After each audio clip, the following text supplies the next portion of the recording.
Welcome to our YouTube channel पे on science. और हम लोग डिस्कशन कर रहे हैं क्लास 10th बायोलॉजी जो कि भारतीय भवन बुक से है। इसमें हम लोग का चैप्टर जैव प्रक्रम पोषण का चल रहा है, जिसमें हम लोग जंतुओं का पोषण के बारे में चर्चा कर रहे हैं, जिसमें कि हमारा पॉइंट है छोटी आंत। तो हम लोग इसको आज डिस्कशन करेंगे छोटी आंत के बारे में। चलिए फ्रेंड्स, हम लोग अपना वीडियो शुरू करते हैं। देखते हैं छोटी आंत। छोटी आंत आहार नाल का सबसे लंबा भाग है। यह बेलनाकार रचना है। आहार नाल के इस भाग में पाचन की क्रिया पूर्ण होती है। मनुष्य में इसकी लंबाई लगभग 6 मीटर तथा चौड़ाई 2.5 सेंटीमीटर होती है। विभिन्न जंतुओं में छोटी आंत की लंबाई अलग अलग होती है। लंबाई सामान्यतः भोजन के प्रकार पर निर्भर करता है। जैसे शाकाहारी जंतुओं में छोटी आंत की लंबाई अधिक होती है, ताकि सेल्यूलोज का पाचन ठीक से हो सके। क्योंकि जो शाकाहारी होते हैं वो घास ये सब ज़्यादा खाते हैं, जैसे कि गाय भैंस ये सब में वो उसमें सेल्यूलोज की मात्रा ज़्यादा होता है, और डायरेक्ट सेल्यूलोज जो पौधा उत्पाद करता है वही रहता है, तो उसको पाचन करने में टाइम लगता है। तो वही दिया हुआ है ताकि सेल्यूलोज का पाचन ठीक से हो सके। मांसाहारी भोजन का पाचन अपेक्षाकृत सरल होता है, इसीलिए मांसाहारी जंतुओं की छोटी आंत की लंबाई कम होती है। अब देखिए आगे क्या है। छोटी आंत जो है, छोटी आंत 3 भागों में बटा हुआ होता है।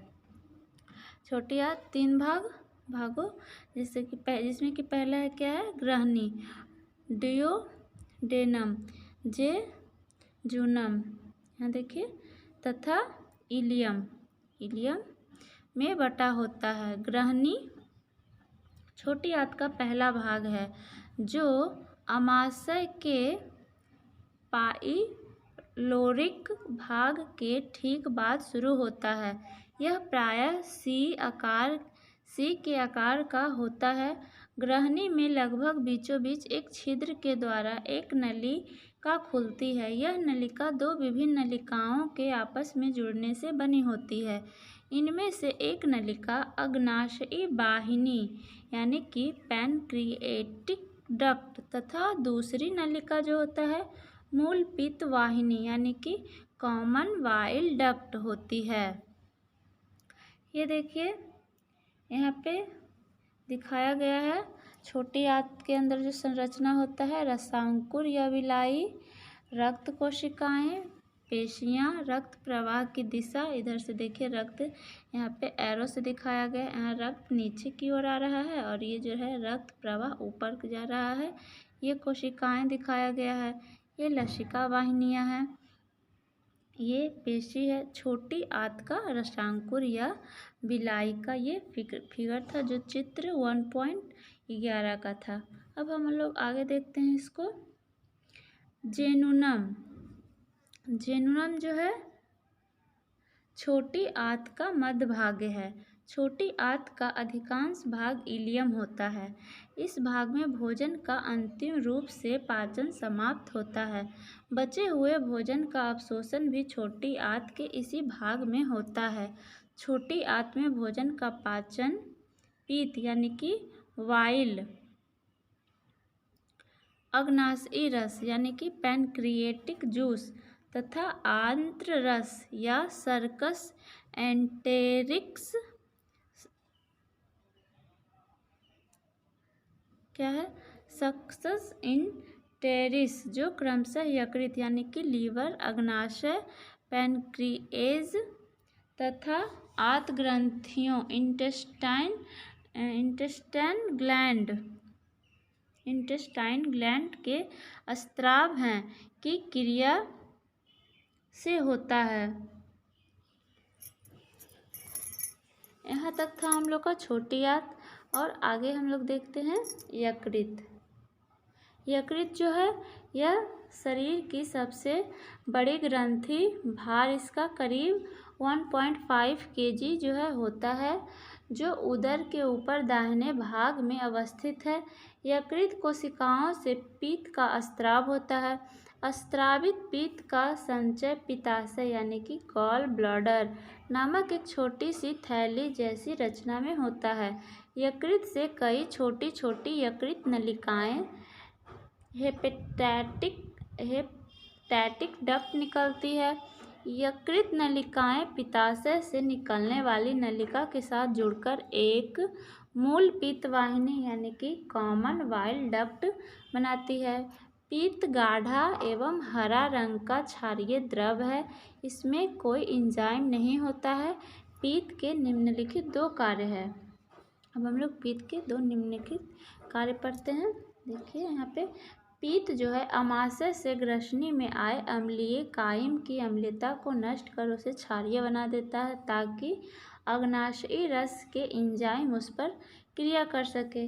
और दूसरा क्या है, पित्त के लवणों की सहायता से भोजन के वसा का विखंडन तथा पायशीकरण यानी कि इम्यूलिसिफिकेशन होता है ताकि वसा को तोड़ने वाले एंजाइम उस पर आसानी से क्रिया कर सकें।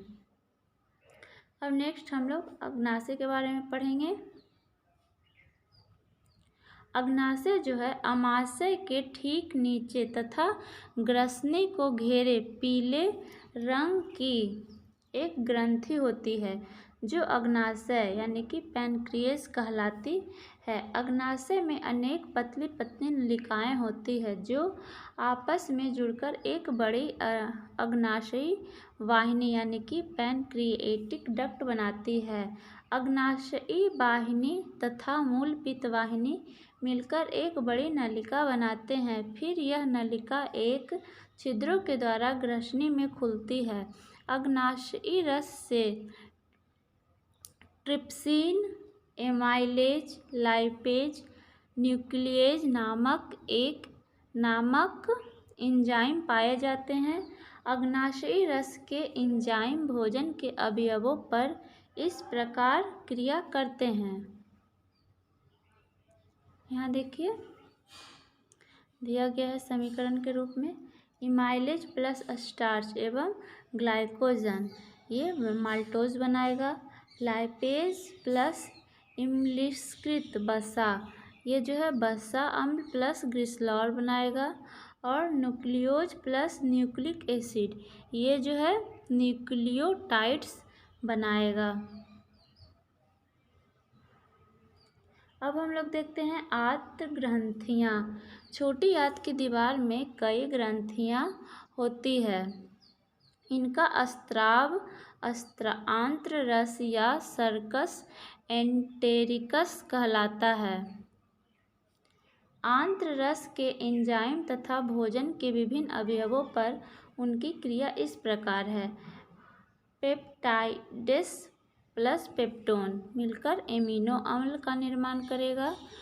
और लाइपेज प्लस बची हुई इम्लिस्कृत वसा जो है वसा अम्ल प्लस ग्लिसरॉल का निर्माण करेगी। और इन्वर्टेज प्लस सुक्रोज जो है ग्लूकोज प्लस फ्रुक्टोज का निर्माण करेगा। माल्टेज प्लस माल्टोज ग्लूकोलोज का निर्माण करेगा। लैक्टेज प्लस लैक्टोज जो है ग्लूकोज प्लस लैक्टोज का निर्माण करेगा। न्यूक्लिएज प्लस न्यूक्लिक एसिड जो है न्यूक्लियोटाइड्स का निर्माण करेगी। इस प्रकार जो है छोटी आंत में पाचन की क्रिया पूर्ण होती है जिसमें भोजन के जटिल अघुलनशील अणु सरल घुलनशील अणुओं में बदल जाते हैं। इस अवस्था में कायम और भी तरल हो जाता है तथा अब यह चाइल कहलाता है। चाइल जो है के पचे हुए भोजन का अवशोषण इलियम के बिलाई के द्वारा होता है। अवशोषण के उपरांत सरल भोजन बिलाई में स्थित रुधिर कोशिकाओं के रुधिर में मिल जाते हैं तथा रुधिर के संचार के द्वारा विभिन्न भागों में वितरित हो जाते हैं। अब हम लोग का है लास्ट बड़ी आंत, इसको हम लोग देखते हैं।